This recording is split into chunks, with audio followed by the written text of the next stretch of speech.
부패와 꼬리 자르기로 점철됐던 이명박근혜 9년, 잊지 말고 반드시 규명해야 할 의혹들을 정리해봤습니다.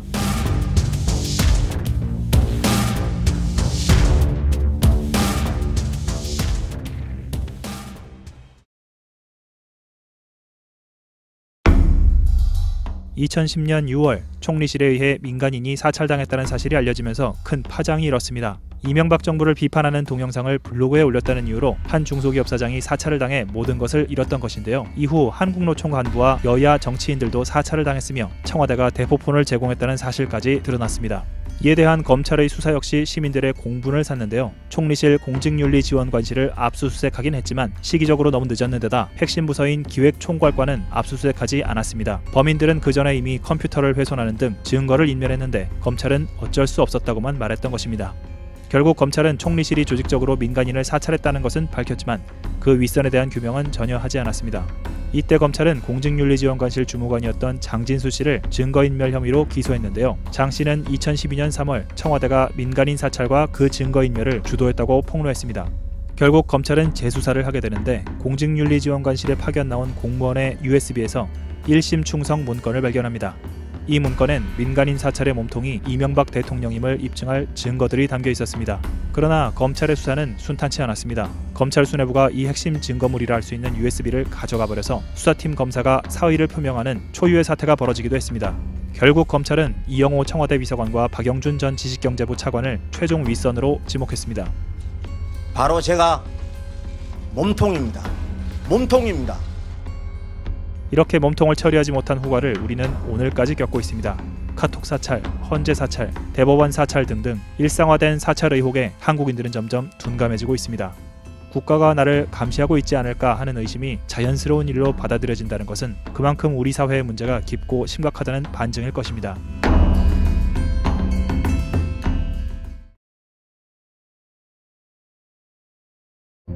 BBK 주가 조작 사건은 희대의 금융 사기극이었습니다. 2001년에 투자자문회사인 BBK가 옵셔널 벤처스라는 회사의 주가를 조작한 것인데요. 피해액은 600억 원을 넘었고 피해자 수는 5,500명이 넘었습니다. 김경준 씨는 이 옵셔널 벤처스의 대표이자 옵셔널 벤처스를 인수한 BBK의 대표였습니다. 김 씨는 2001년 12월 옵셔널 벤처스 돈 384억 원을 횡령해 미국으로 도망갔다가 미국 연방수사국에 체포됐습니다. 김 씨는 이 BBK의 실소유주가 이명박 전 대통령이라고 주장해왔는데요.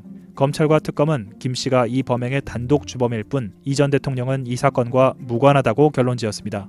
그러나 현재까지 의혹은 수그러들지 않고 있습니다. 이 전 대통령의 형과 처남이 대주주인 주식회사 다스는 그 소유의 도곡동 땅을 판 돈을 포함해 총 190억 원을 BBK에 투자했는데 신생투자자문회사인 BBK에 이런 거금이 투자된 배경에는 이 전 대통령이 있는 게 아니냐는 의혹입니다.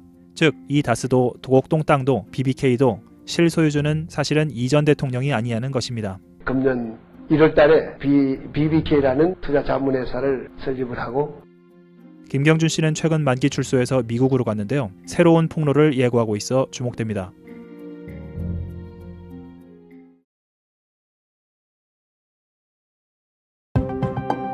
이명박 전 대통령은 4대강 사업으로 환경도 살리고 경제도 살리겠다며 22조 원이라는 천문학적인 예산을 쏟아부었습니다. 하지만 경제 효과는 없었고 환경은 파괴됐습니다. 4대강은 녹조로 뒤덮였고 큰빛 이끼벌레, 붉은 깔따구 등 괴 생명체가 창궐했습니다.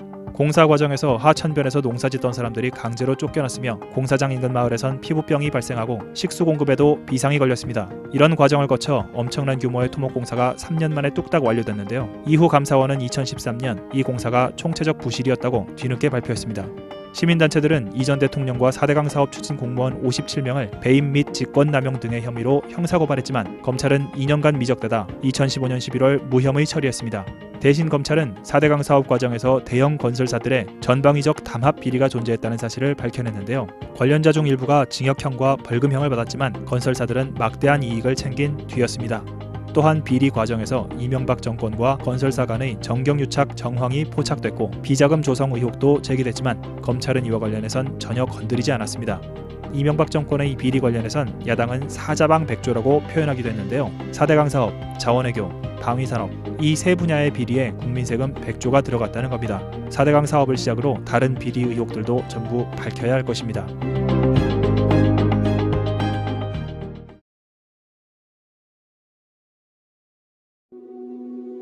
여기 사람이 있다.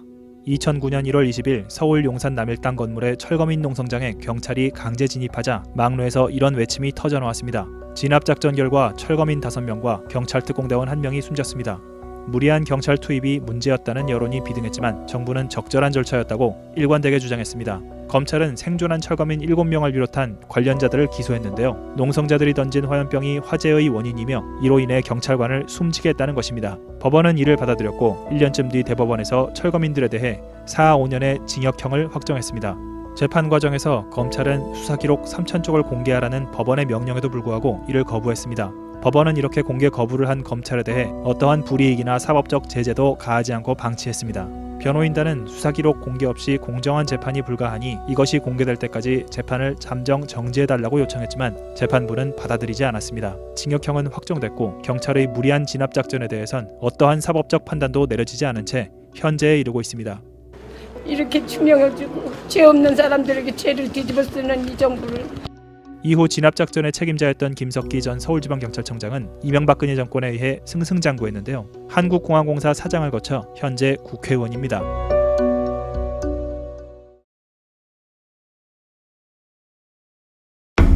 천안함 침몰 원인이 명확하다는 정부의 강변에도 불구하고 많은 사람들은 아직도 이에 의혹을 제기하고 있습니다. 잘 알려진 바와 같이 북한의 연어급 잠수함이 쏜 CHT-02D 어뢰에 맞아 천안함이 침몰했다는 것이 정부의 결론입니다. 정부는 그 결정적 증거물로 소위 1번 어뢰를 제시하고 있습니다. 그러나 어뢰 폭발 직후의 고온으로 페인트들이 다 타버렸음에도 불구하고 유독 이 1번이라는 글자만 멀쩡했던 까닭이 무엇인지에 대해 아직까지 설명이 안 되고 있습니다. 이 어뢰 발사체가 과거에 다른 기회에 확보된 것이 아니라 그날 그 시각 천안함을 터뜨린 그 어뢰가 맞다는 것을 입증하기 위해 정부는 흡착물이라는 증거를 제시했는데요. 이 흡착물은 격렬한 과학 논쟁을 불러일으켰습니다. 또한 1번 어뢰에 붙어있던 가리비, 동해산 멍게처럼 보이는 흔적, 프로펠러의 휨 현상 등 숱한 문제들에 정부는 제대로 답변하지 못했습니다. 1번 어뢰의 폭발력에 대해서도 정부는 계속해서 말을 바꿨으며 11대의 천안함 내부 CCTV들이 끊긴 시간이 정확히 일치한다던 것은 거짓이었던 것으로 드러났습니다. 어뢰 폭발이라는 결론을 정해놓고 끼워 맞추기식 조사를 했다는 비판이 나오는 대목입니다. 또한 승조원들이 아무런 부상이 없던 점 역시 미스테리로 꼽힙니다. 사실 합조단이 1, 2년 이상 충분한 기간 동안 조사를 하고 예산을 투입해서 모의 실험을 하는 등 꼼꼼한 검증을 했다면 이토록 논란이 비등하지는 않았을 것입니다. 그러나 합조단 조사 기간은 92일에 불과했고 선거를 앞두고 급하게 조작된 것이 아니냐는 의혹을 자초했습니다. 이런 부실한 조사 결과를 근거로 이명박 정부는 이후 북한과의 관계를 거의 단절하다시피 하는 중대한 조치를 취했고 이는 동북아 전체의 국제 정세에도 영향을 끼쳤습니다.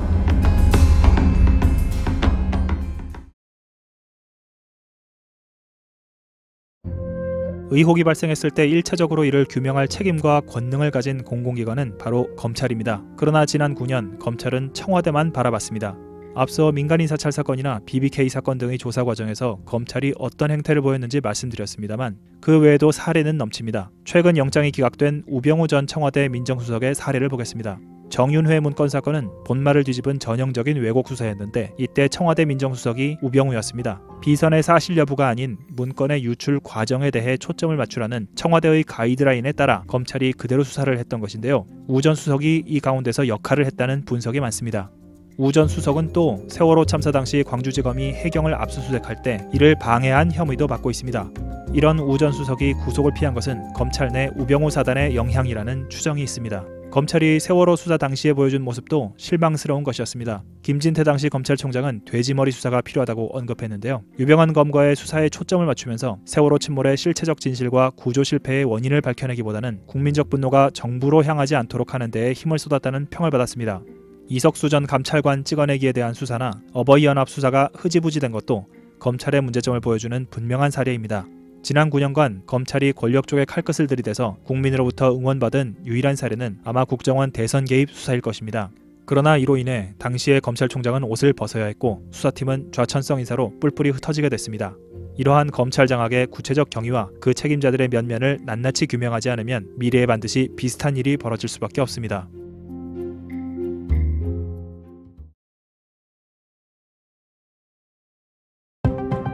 역사에 남을 촛불 명예혁명의 서막, 박근혜 최순실 게이트는 특검의 활약으로 일정 부분 그 윤곽이 드러났다고 볼 수 있습니다. 그러나 국정농단의 규모는 아직까지도 가늠하기 힘들 정도입니다. 다시 말하자면 앞으로 규명해야 할 것이 아직도 넘친다는 이야기입니다. 삼성 외에 각각의 재벌들이 박근혜 최순실 쪽과 거래한 내용 및 그 책임자를 밝혀내야 하고 앞서 말씀드렸던 우병우 전 수석이 최순실 국정농단과 어떤 관련이 있는지도 소상히 밝혀야 합니다. 민정수석이었던 그가 최순실 세력의 광범위한 국정농단을 몰랐을 리가 없기 때문입니다. 또한 최 씨 일가의 재산은 특별법을 제정해서라도 추적할 필요가 있습니다. 국가 곳곳의 요직에 최순실 인사가 자리 잡았다는 의혹에 대해서도 규명해야 합니다. 근본적으로 우리 국민은 도대체 최순실 씨와 박근혜 전 대통령이 무슨 관계이기에 이런 일이 일어난 것인지 궁금해하고 있습니다. 최 씨의 아버지인 최태민 전 구국봉사단 총재와 박 전 대통령의 관계에 대한 추측까지 얽혀 이들의 관계에 대한 갖가지설이 난무하고 있는 상황입니다. 회의 도중 최순실 씨가 당시 한나라당 부총재였던 박근혜의 말을 끊고 회의를 주도하는 녹취록이 공개됐고 박 전 대통령이 정유라를 자기 딸처럼 예뻐한다는 증언이 나오기도 했습니다. 도대체 이들이 무슨 관계이길래 이러한 상황들이 보도되는 것인지 국민들은 궁금합니다. 국정농단 사건의 모든 진상과 함께 이런 근본적 의문까지 해소될 수 있기를 국민들은 바라고 있습니다.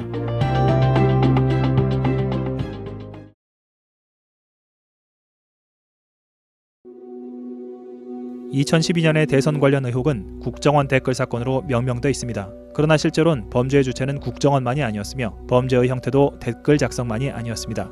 정확히 표현하자면 이렇습니다.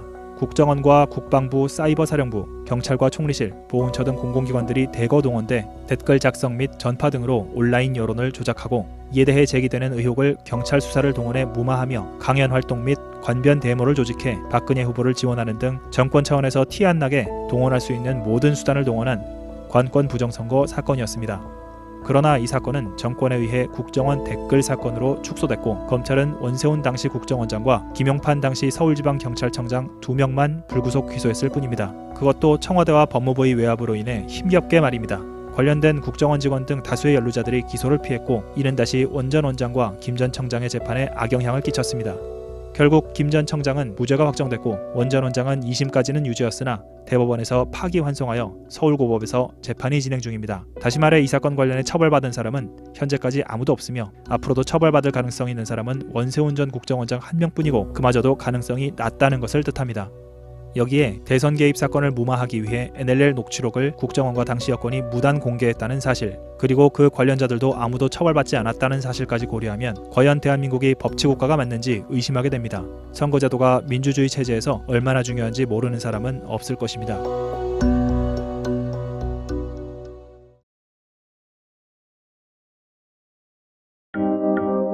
세월호는 선체 복원력이 약해진 상태에서 조타수의 부적절한 조타로 무리하게 실은 화물들이 쏟아지면서 균형을 잃고 침몰한 것이다. 이것이 국가가 세월호 참사 원인에 대해 내린 결론입니다. 그러나 법원은 이를 인정하지 않았습니다. 대법원은 2015년 업무상 과실 혐의로 기소된 세월호 조타수에 대해 무죄를 선고했습니다. 조타 실수보다는 조타기의 결함 가능성을 배제할 수 없다며 의문의 여지를 남겨둔 것입니다. 침몰 원인과 관련해선 그간 숱한 가설이 제기돼 왔는데요. 최근 세월호 선체가 인양되면서 의혹 해소가 가능할지 주목되고 있습니다. 침몰 원인 못지않게 중요한 것이 구조 실패 원인인데요. 침몰 관련해 처벌받은 사람은 선원 및 선사 관련자 몇 사람뿐이고 구조 실패 관련해 처벌받은 사람은 1, 2, 3 정장 한 사람뿐입니다. 국민적 트라우마를 불러일으킨 이 참사와 관련해 책임 소재는 거의 밝혀진 게 없다고 봐도 무방한 것입니다. 그리고 이것은 다분히 의도된 것이 아니냐는 의혹이 제기됩니다. 정부와 여권 내에선 세월호 관련해 언급하는 것 자체를 꺼리는 분위기가 팽배했고 세월호 유족은 공작에 의해 종북좌파로 몰렸으며 구단체의 행패는 기승을 부렸습니다. 여당의 방해와 막말 속에서 어렵사리 출범한 세월호 특별조사위원회는 해수부와 청와대의 집요한 방해로 인해 사사건건 발목을 잡혔으며 최순실 특검조차도 끝내 대통령의 7시간에 대해 진실을 밝혀내진 못했습니다. 국정원이 세월호를 시시콜콜 관리했다는 의혹도 청와대가 세월호 관련 언론 보도에 개입했다는 의혹도 그 전모가 드러나지 않았습니다. 그날 재난에 대처하는 컨트롤타워는 없었으되 그 후 정권을 보위하며 진상을 가라앉히는 컨트롤타워는 존재했던 것이 아닌지 국민은 궁금합니다.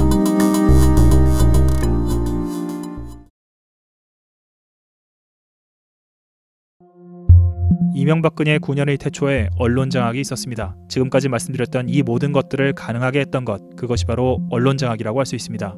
이명박근혜 세력은 정권을 잡기 전부터 방송이 우리를 도와주지 않아서 2002년에 노무현에게 졌다는 인식을 갖고 있었습니다. 이들은 집권 이후 곧바로 방송 장악에 나서는데 광우병 촛불 시위의 진원이 PD수첩 광우병 편이라는 인식이 정권 내에 넓게 퍼지면서 언론 장악에 더욱 박차를 가하게 됩니다. 각 방송사의 낙하산 사장들을 내려보내기 시작했고 9년이 흐른 현재 MBC와 KBS의 현실은 참담함 그 자체입니다. 공영방송을 정권 찬양방송으로 만드는 과정에서 방송기관들을 장악한 결과 현재 방송문화진흥회 방송통신위원회 등의 방송기관장 중 언론인 및 언론학자 출신은 한 명도 없으며 그 자리들은 뉴라이트 계열 인사와 정치인, 관료 출신들이 채웠습니다. 세월호 참사 당시 KBS 보도국장이었던 김시곤 씨는 청와대가 KBS의 정부 비판을 자제할 것을 강요했고 그 이전에도 윤창중 관련 보도를 통제하는 등 일상적으로 보도 통제를 했다고 폭로했습니다. 그러나 아직까지 이와 관련한 전체적 진상도 밝혀진 바 없고 책임진 사람도 없습니다. 세월호 참사 당시 청와대 홍보수석으로 김시곤 당시 보도국장에게 압력을 넣은 당사자였던 이정현 전 수석은 이런 논란이 벌어지고 있던 한복판에서도 새누리당 대표가 됐으며 탄핵 정국 때 박근혜 전 대통령을 육탄 방어했습니다. 이 밖에도 언론 장악에 맞서 싸운 언론인들을 해직시킨 책임자와 관련자는 누구인지, 조중동의 종편 특혜를 안기는 과정에서의 진상은 어떠한지 등등 많은 것들을 밝혀내야 합니다.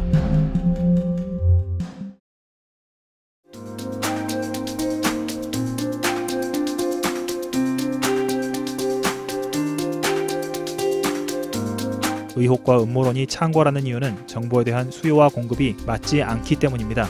국민들은 알 권리가 있고 정보에 대한 수요는 넘치는데 이명박근혜 정권은 정보 공급을 철저히 차단했습니다. 다가올 새 시대에는 진실이 강물처럼 넘쳐 흐르기를 기원해 봅니다.